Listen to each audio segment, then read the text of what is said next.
of my aunt's market garden had allowed her to acquire a second-hand washing machine.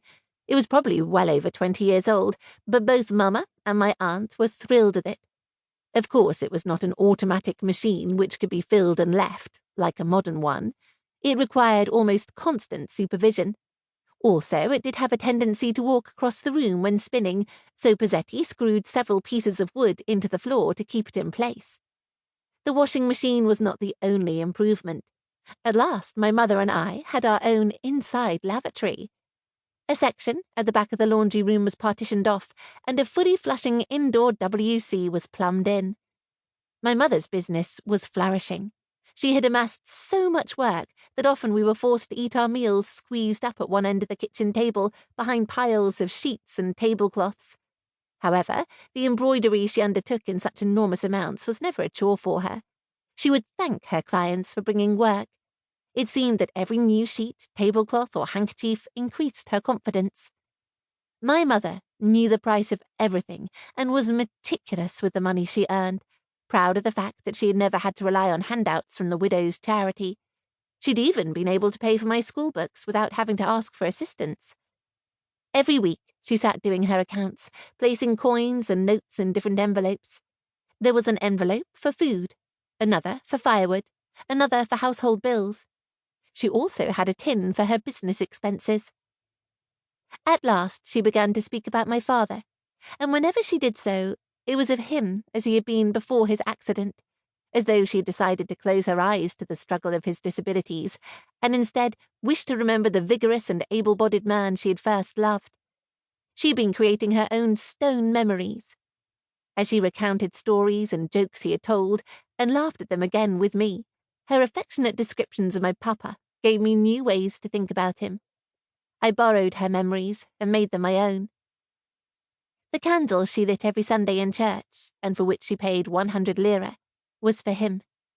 She would smile gently as she lit it, kiss her fingers, and place it carefully in the holder. The value of money had changed significantly in the 6 years since the end of the war.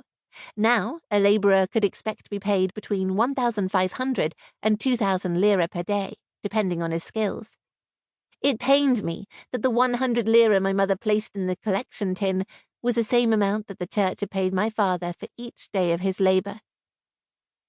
When I was not at school, or helping at home, I spent my time with Gianfrancesco.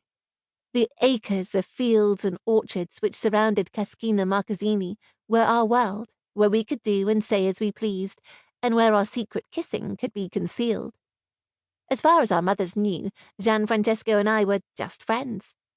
We were both afraid that if our mothers found out about our kissing, they would forbid us from spending time together.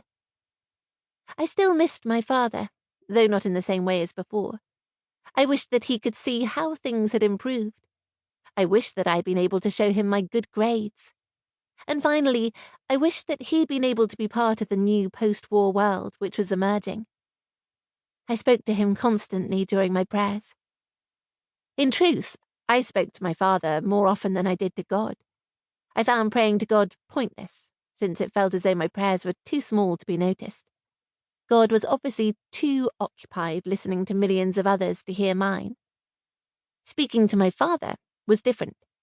He was there for me whenever I wanted, and I could be sure of his undivided attention. Even in church every Sunday, I did not pray to God, but communicated with my father. I was not sure whether this was a sin or not, and thought it better not to inquire, in case it was, and I was told to stop. I didn't like church very much. I was too old for Sunday school, which I had quite enjoyed because we listened to Bible stories, but Mass I found to be a tedious and mechanical occasion. The repetition of the same rites week after week was so boring that I would spend most of the service sucking in my cheeks to stop myself from yawning.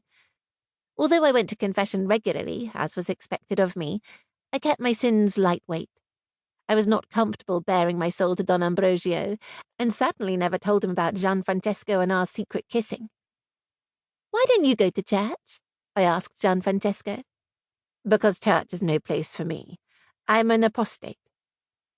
"What's that?" "Apostasy is the abandonment of religious beliefs. I find the whole concept of organized religion questionable. I'm not even sure there's a God."